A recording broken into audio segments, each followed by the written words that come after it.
গৌর, জয় রাধেশ্যাম। মানুষের চলার পথে কিছু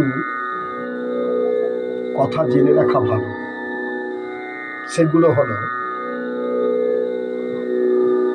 সাপের বিষ থাকে তার দাঁতে, মাছের বিষ থাকে তার মুখে, আর বিছার বিষ থাকে তার লেজে। কিন্তু মানুষের বিষ থাকে তার সর্বাঙ্গে, যা নাকি সে বিষ কোনোদিন ছাড়া যায় না।